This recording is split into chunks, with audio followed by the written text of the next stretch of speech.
अगर आपको पित्ते की पथरी से रिलेटेड अलामात हैं तो आपने किसी भी कॉम्प्लिकेशन होने का इंतज़ार नहीं करना, अल्ट्रासाउंड कराना है और अगर पथरी कंफर्म हो गई है तो आपने ऑपरेशन की तरफ प्रोसीड करना है।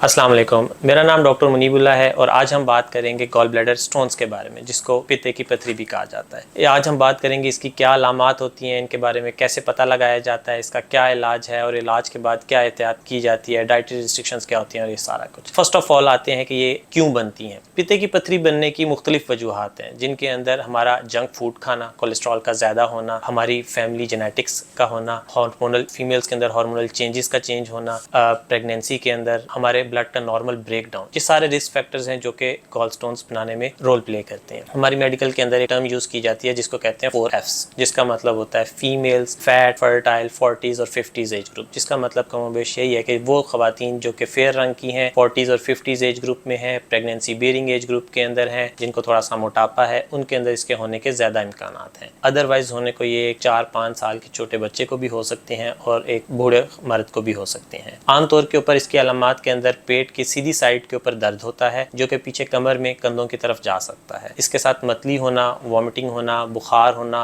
खट्टे डिकार रहना, मुंह का जायका गंदा होना, जलन होना, ये सारी अलामात भी मौजूद होती हैं। कई दफ़ा ये अलामात को मैदा भी कंट्रीब्यूट कर रहा होता है, लेकिन जब तक पथरियाँ मौजूद होती हैं तो ये उस चीज़ को ज़्यादा बढ़ा के प्रमोट करती हैं। कुछ लोगों के अंदर जो पित्ते की पथरी से रिलेटेड कॉम्प्लिकेशंस होती हैं उसमें ये पथरियाँ आगे स्लिप कर जाती हैं जिगर की मेन नाली की तरफ। जब उस नाली की तरफ चली जाती हैं तो तब आंखों में पिलाहट आना, जिसको यरकान कहा जाता है, यूरिन का रंग बहुत डार्क हो जाना, स्टूल का रंग सफ़ेदी की तरह हो जाना और जिस्म पे खारिश आ जाना, ये अलामात आ जाती हैं। और मज़ीद कुछ ऐसे लोग होते हैं जिनके अंदर ये पथरी मज़ीद स्लिप डाउन करती है तो हमारे जिस्म के अंदर एक चीज़ होती है जिसको कहते हैं लुबलुबा, यानी कि पैनक्रियाज। ये उसकी सोजिश करती हैं और ये सोजिश कई दफ़ा इतनी शदीद होती है कि मरीज़ को ICU तक लेके जा सकती है। इसलिए पित्ते की पथरी के बारे में कहा जाता है कि जब आपको इसके बारे में पता लग जाए तो इसका वक्त के ऊपर इलाज करा लेना चाहिए। आज से 10-15 साल पहले इसका ऑपरेशन होता था बड़े कट के साथ, अब ये किया जाता है छोटे छोटे 4 सुराखों की मदद से। तो जब 10-15 साल पहले ये ऑपरेशन बड़े कट के साथ किया जाता था तो कहा जाता था कि जनाब जब आपको दर्द हो रहा है तभी आप ऑपरेशन के लिए आए, वरना तब तक आप इसको चलने दें। लेकिन आजकल ये थ्योरी चेंज हो चुकी है और अब कहा जाता है कि जब आपको इसके बारे में मालूम हो गया है तो आप इसको ऑपरेट करा लें। क्यों? क्योंकि जब आपको इसके बारे में मालूम है और आप इसको ऑपरेट कराते हैं तो इसकी रिकवरी उतनी अच्छी होती है। सुबह दाखिल होंगे, ऑपरेशन होगा और शाम को आप घर जाने के काबिल होंगे। जो पित्ते की पथरी है इसके डायग्नोस करने का तरीका ये होता है कि एक तो ये अलामात होती हैं, फिर जब आप डॉक्टर के पास जाते हैं तो यूजुअली आपको एक अल्ट्रासाउंड रेकमेंड किया जाता है। उस अल्ट्रासाउंड के ऊपर काफ़ी अच्छे तरीके से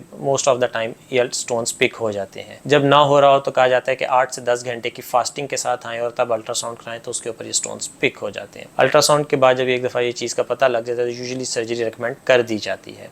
सर्जरी करने के 2 तरीके हैं, लेप्रोस्कोपिक सर्जरी और ओपन सर्जरी। आजकल जो स्टैंडर्ड है वो हर जगह के ऊपर लेप्रोस्कोपिक सर्जरी है, जिसको छोटे कट वाली सर्जरी, कैमरे वाली सर्जरी, लेज़र सर्जरी या ये सर्जरी कहा जाता है। लेप्रोस्कोपिक सर्जरी की जाती है। इसमें 4 छोटे कट्स होते हैं। मरीज़ को सुबह दाखिल किया जाता है। यूजुअली पेशेंट घर से खाना पीना बंद करके आते हैं, सुबह दाखिल किया, ऑपरेशन किया, तकरीबन 20 से 30 मिनट का ऑपरेशन होता है। लेकिन जब आपको ऑपरेशन थिएटर लेके जाया जाता है तो उससे मुतल्लिक ज़रा एक तैयारी होती है कि आपका एक दफ़ा एनेस्थीसिया वाले डॉक्टर साहब ने आना है, उन्होंने सवाल जवाब पूछने हैं, फिर आपको लेटाया जाएगा, एंटीबायोटिक लगाई जाएगी, बेहोश किया जाएगा, फिर जिस बॉडी को ज़रा क्लीन किया जाता है पायोडीन के साथ और फिर ऑपरेशन स्टार्ट किया जाता है। फिर जब ऑपरेशन होता है 20 से 30 मिनट का ये प्रोसीजर होता है, ऑपरेशन ख़त्म हो जाता है, फिर 10 से 15 मिनट होश में लाने में लगते हैं, फिर एक रिकवरी रूम में रखा जाता है, फिर आपको रूम में लाया जाता है। जिसका मतलब ये है कि तकरीबन 2 से ढाई घंटे का ये प्रोसेस है, लेकिन ऑपरेशन बीच में 20 से 30 मिनट का हो। ये मुकम्मल बेहोशी में किया जाता है। ऑपरेशन के 3 से 4 घंटे के बाद आप उठ के बैठ सकते हैं, आप चल फिर सकते हैं, आप पानी, कावा, जूस आमतौर के ऊपर स्टार्ट कर सकते होते हैं। अगर मरीज कंफर्टेबल होता है और खाना पीना भी स्टार्ट कर चुका होता है तो यूजुअली 12 से 14 घंटे के ऊपर रात को डिस्चार्ज कर दिया जाता है। कुछ मरीज जिनको शुगर ब्लड प्रेशर हो या एजेड हो या जो इमरजेंसी में आए हो या जिनका रिकवरी डिलेड हो, उनको थोड़ी देर ज़्यादा रखने की ज़रूरत पड़ सकती है और यूजुअली अगले दिन मॉर्निंग में डिस्चार्ज किया जाता है। या जिनकी सर्जरी ओपन सर्जरी में कन्वर्ट हुई हो तो उसमें थोड़ा सा डिलेज हो सकते होते हैं। अदरवाइज यूजुअली यही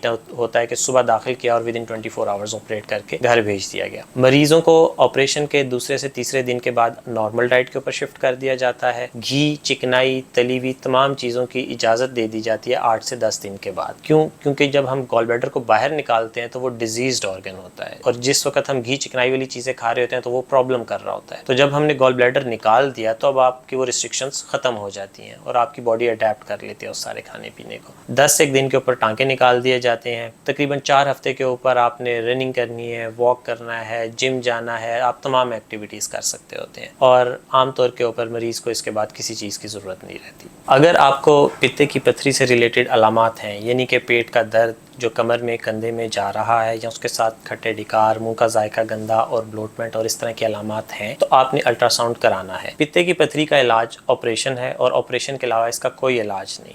ना ही इसको लेज़र के ज़रिए तोड़ा जा सकता है कि ये जिस्म में आगे निकल जाए, क्योंकि अगर ये आगे जाती है तो जिगर की नाली में मज़ीद नुकसान पहुँचाती है।